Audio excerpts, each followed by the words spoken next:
it is day number 43 of vlogging for 20 minutes a day for the next 365 days. And no edits, no filters, whatever happens, happens.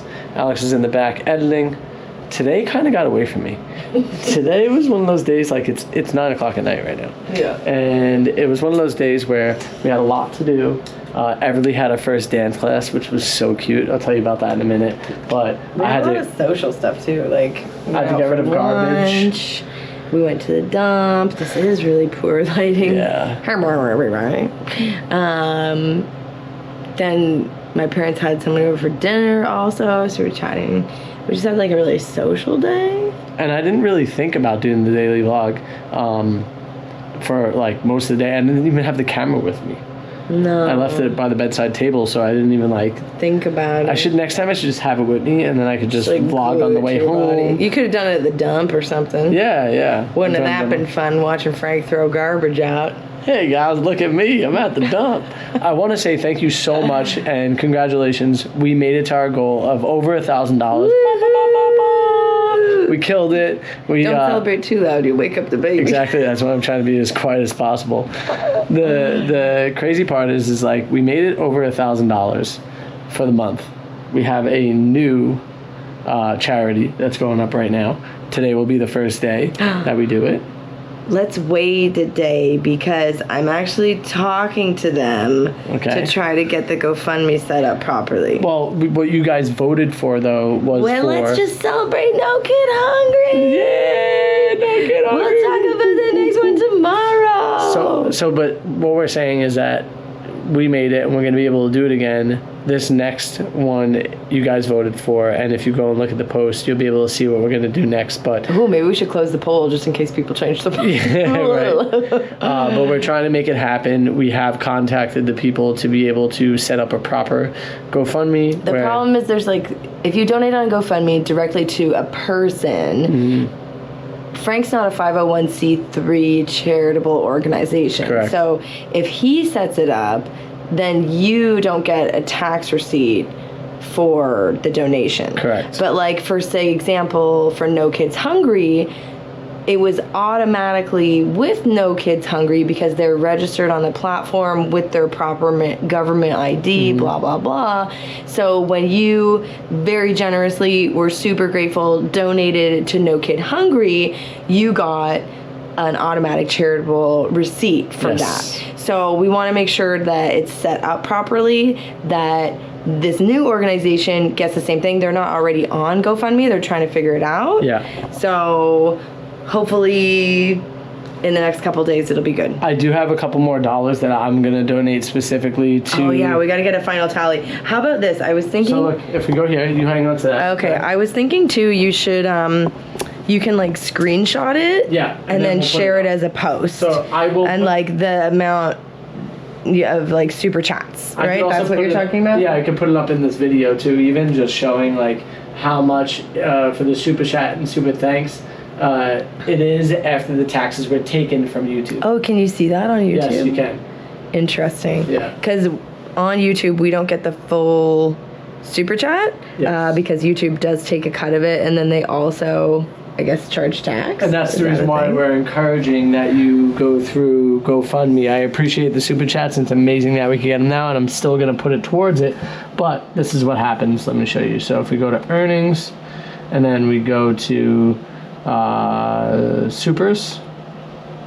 Hold on, I gotta go a different route like here. The dashboard, maybe? Yeah, let's see. Here, I'll let you figure that out, just in case some like private information pops up or something. Yeah, we don't want that. Not that there's like, I don't know what's gonna be there, but I don't want to accidentally you find out where we live or something like that.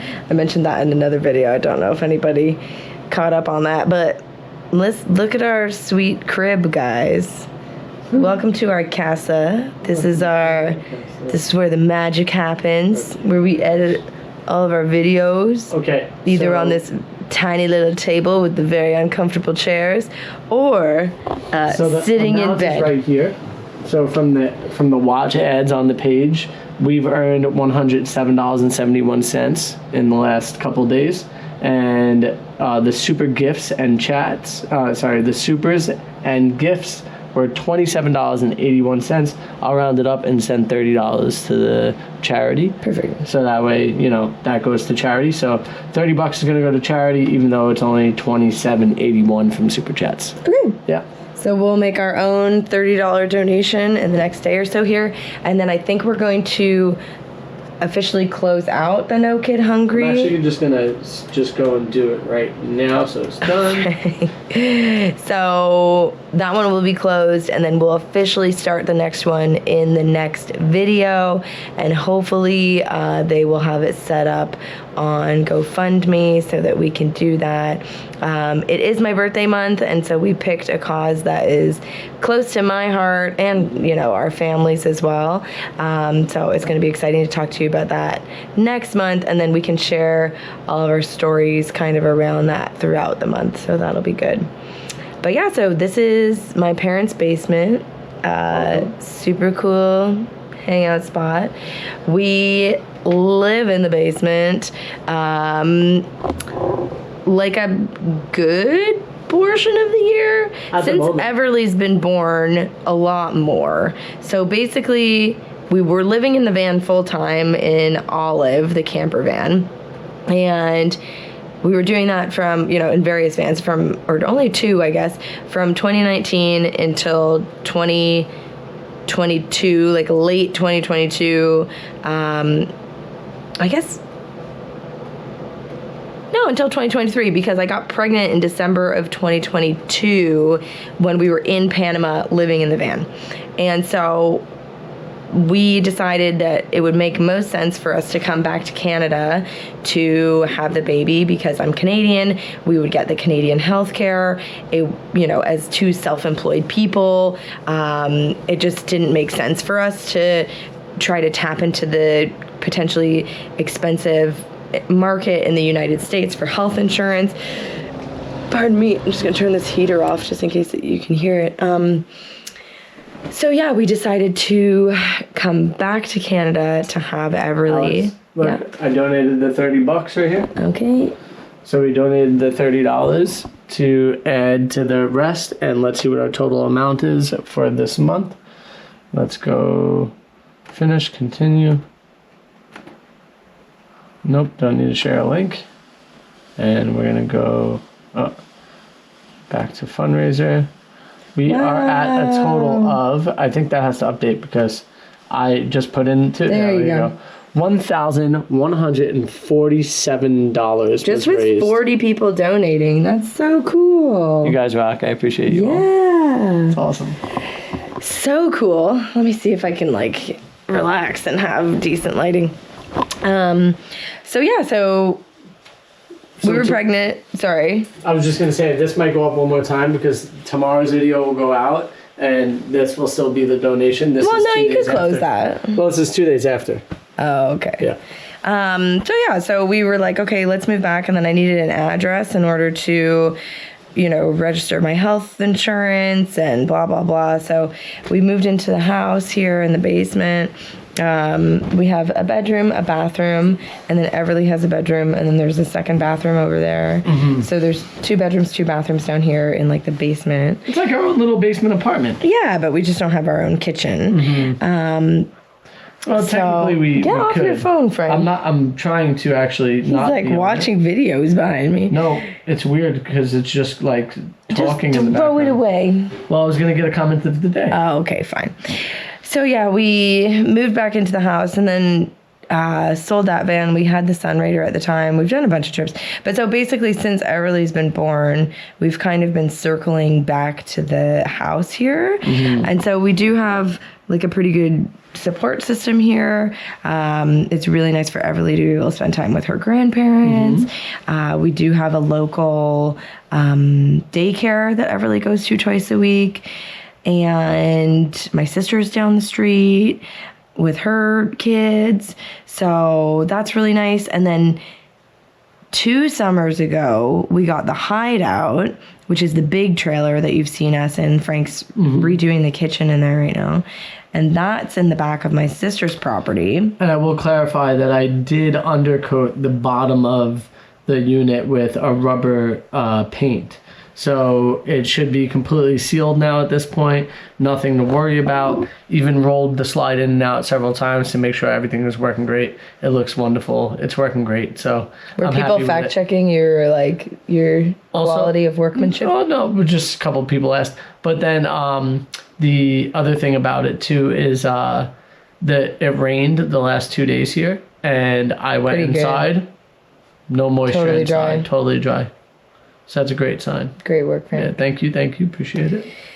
Yeah, so we spend a fair bit of time in the basement when we're not traveling, and then actually it gives us the ability to travel, especially to like places like Portugal and Spain, because we could just leave for 40 days and not be paying rent somewhere and not have like a bunch of overhead that we're dealing with.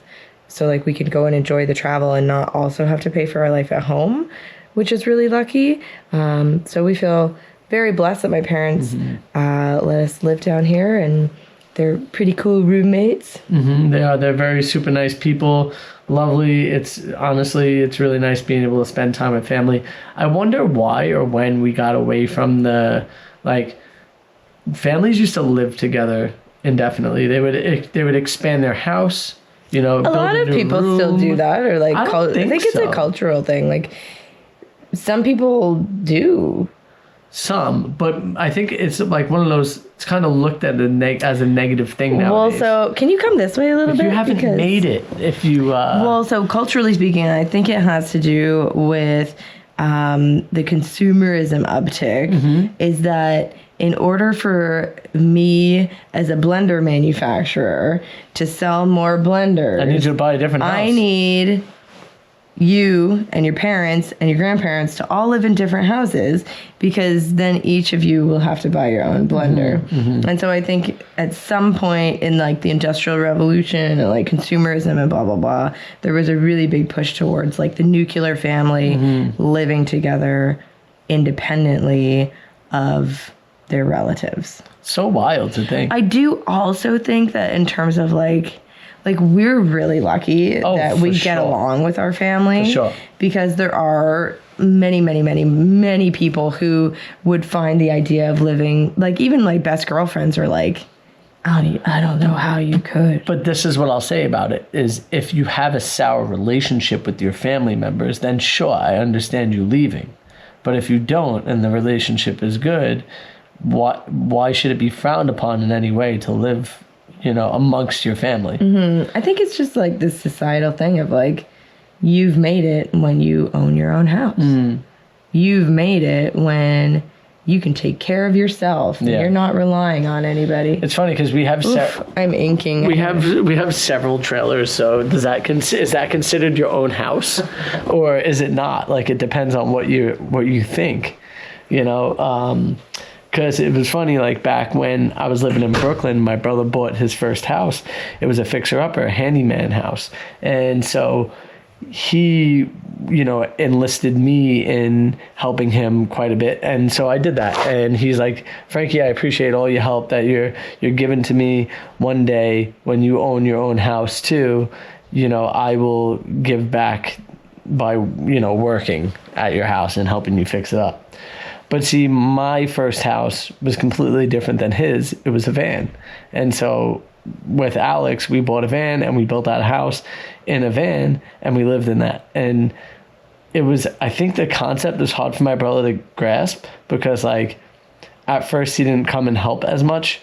And I only got him to come a few times, even though I was still helping him with some projects on his and his house. And so we actually got into a big fight, and turns out he was just upset that I was leaving, you know, and he didn't want me to leave. So maybe that was one of the reasons why he like wasn't helping as much. And it, you know, we got over it. I forgave him for it. He actually came and helped after that. It was just like one of those moments. And I said, you know, James, this is my first house. Even though it might not seem that way or feel normal, this is my true first house. So yeah, just like, what is the definition of a home to you? And does it have to be brick and mortar, or can it be a trailer? You know, can it be a bungalow? Could it be a tree house? Like, what is the definition of a house? Does that mean you have to pay like an electric bill and water bill? According to the government. Like, if you're like to get, when you have to prove that you, like when we were getting our health card and our driver's, it's like proof of like you have to prove that you live somewhere because you have a bill for there. Yeah, but what's crazy is like, what if I decided to hook up my own electric setup and have rainwater come in and filter that and all this stuff, right? All you really need is an effective address, right? I guess with a van, you don't have an address. Well, but then you would have like a mortgage payment or something, or like a lease or something. Like there's always having your own home always has some kind of Paper bill. trail. Yeah, but buying a vehicle and building it out, it still has a bill, but it's just not a bill that's accepted. And it's not a bill that ties you to a county or a municipality or a province or a state or, you know what I mean? So it's like, how do we prove that you're entitled to the benefits of this specific that area come with living here if you can't prove that you live here? Yeah. But technically, holding a state license would be proof that you live there.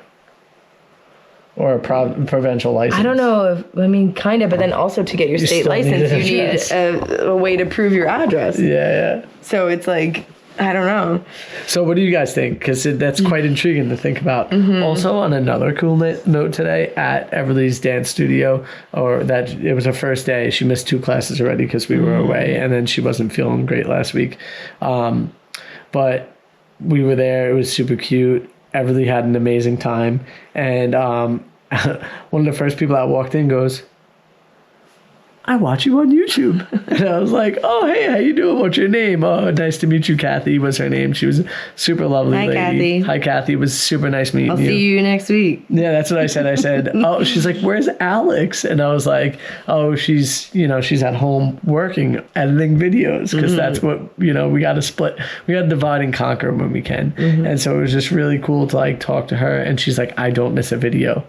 And like, so it was just like really neat. And then her daughter walked in and she was like, this is the family that I watch on YouTube. And they're at the dance studio. How wild. Yeah. And so it was just really cool to like have that happen in the area we live in. And she's like, "Wait a second, where's home for you then?" And I told her where we live, like what area we live in. And she was like, "I heard you say that before, but I could never piece it together." Okay. She's like, "I know the name of this place, but like for whatever reason, it never dawned on her that it was like here, the town next to her." Yeah. So it's kind of cool. That is cool. Yeah, and she was like, I'm so sorry if I'm like being a crazy person." I said, "No, not at all. You're totally normal. It's totally fine." And it's kind of like, now let me get to know who you are. We don't really get recognized that often. No. Although funny, when we were coming back from Portugal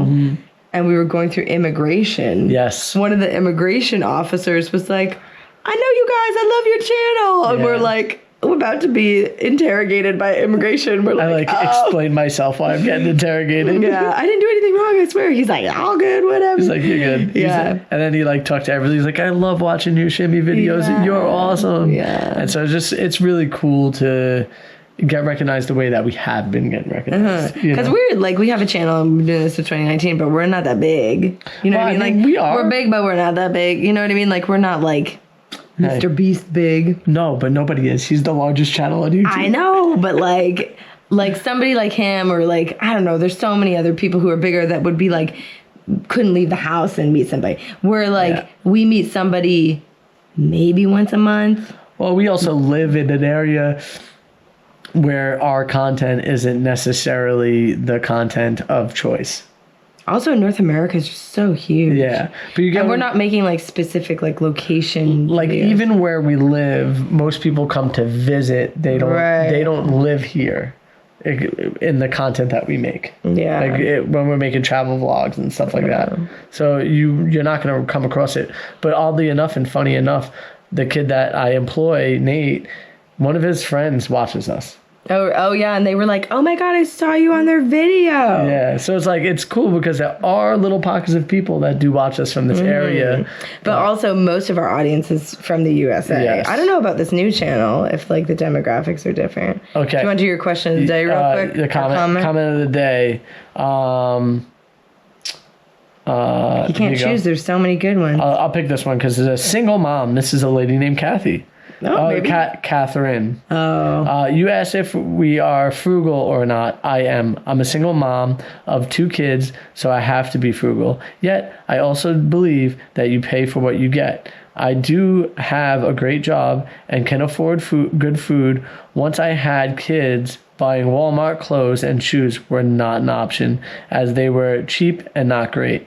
They wouldn't last. So I would buy my kids good quality shoes and clothes that lasted. Keep up the good work. It's definitely fun watching the 20-minute videos. Hello from Vancouver, BC. Hi, that's amazing. Thank you so much. And you're so right. Buying quality clothes is really important because I've literally had clothes that have lasted me for 6-7 years already and haven't had to go shopping again. So quality clothes really do matter. That's 20 minutes. We'll see you tomorrow.